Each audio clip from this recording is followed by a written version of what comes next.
दक्षिण आफ्रिकेचा मोठा विजय. दक्षिण आफ्रिकेच्या विजयाने 3 टीम झाल्या बाहेर. 2 टीमा पोहोचलेल्या आहेत सेमीफायनलमध्ये. तर या व्हिडिओमध्ये आपण संपूर्ण पॉईंट टेबलचे समीकरण पाहणार आहोत. भारत कोणत्या परिस्थितीत आहे, भारताला सेमीफायनलमध्ये पोहोचण्यासाठी अजून किती सामने जिंकावे लागतील, हे सर्व आपण या व्हिडिओमध्ये जाणून घेणार आहोत. तर मित्रांनो, काल दक्षिण आफ्रिकेने श्रीलंकेचा 10 विकेट्सनी पराभव केला आणि या दक्षिण आफ्रिकेच्या विजयामुळे 3 टीमा बाहेर झालेल्या आहेत. त्यामध्ये श्रीलंका, पाकिस्तान आणि बांगलादेश या 3 टीमा बाहेर झालेल्या आहेत आणि ऑस्ट्रेलिया तर सेमीफायनलमध्ये पोहोचलेली आहे आणि दक्षिण आफ्रिका देखील थोडक्यात सेमीफायनलमध्ये पोहोचलेली आहे. तर भारताचे पॉईंट टेबलचे समीकरण आणि संपूर्ण पॉईंट टेबलचे समीकरण आपण पाहूयात. क्रमांकावरती ऑस्ट्रेलिया आहे.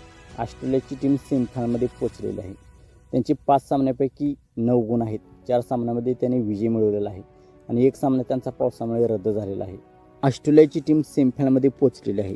तर दुसऱ्या क्रमांकावरती आहे साऊथ आफ्रिका. साऊथ आफ्रिकेनेही 5 सामन्यापैकी 4 सामन्यामध्ये विजय मिळवलेला आहे आणि 1 सामन्यामध्ये त्यांचा पराभव झालेला आहे आणि त्यांचे 8 पॉईंट आहेत. त्यांचे 2 सामने शिल्लक आहेत. 2 सामन्यापैकी 1 सामन्यामध्ये त्यांनी विजय मिळवला तर ते सेमीफायनलमध्ये पोहोचतील. इंग्लंडचेही 4 सामन्यामध्ये 3 सामन्यामध्ये विजय आणि 1 सामन्यामध्ये त्यांचा टाय झालेला आहे, म्हणजे पावसामुळे रद्द झालेला आहे आणि त्यांचे 7 पॉईंट आहेत. इंग्लंड संघाचे अजून 3 सामने शिल्लक आहेत. 3 सामन्यापैकी फक्त 1 सामना इंग्लंडला जिंकायचा आहे सेमीफायनलमध्ये पोहोचण्यासाठी. आता इथे भारत आणि न्यूझीलंड या दोघांमध्ये एक टक्कर आहे. दोघांमध्ये सामना होणार आहे.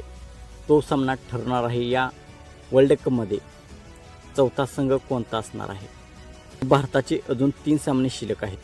भारताला सेमीफायनलमध्ये पोहोचण्यासाठी ते 3ही सामने जिंकायचे आहेत. भारताला सर्वात प्रथम न्यूझीलंडला पराभूत करायचे आहे. इंग्लंडवर जरी भारताचा पराभव झाला तर न्यूझीलंडला त्यांना पराभूत करायचे आहे.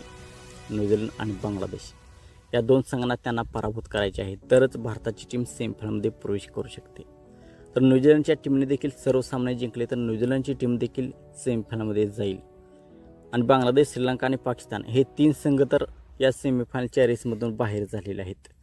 तर मित्रांनो, भारताला सेमीफायनलमध्ये पोहोचण्यासाठी सर्वात प्रथम त्यांचे 3ही सामने त्यांना जिंकायचे आहेत. नाहीतर न्यूझीलंड या संघाला तर त्यांना पराभूत करावे लागेल, तरच भारताची टीम सेमीफायनलमध्ये प्रवेश करेल. तर मित्रांनो, आपणास काय वाटते, भारताची टीम सेमीफायनलमध्ये जाईल का? आपणास काय वाटते आपण कमेंट सेक्शनमध्ये सांगा. मित्रांनो, आपण चॅनलवरती नवीन असाल तर आमचा यूट्यूब चॅनल सबस्क्राईब करा.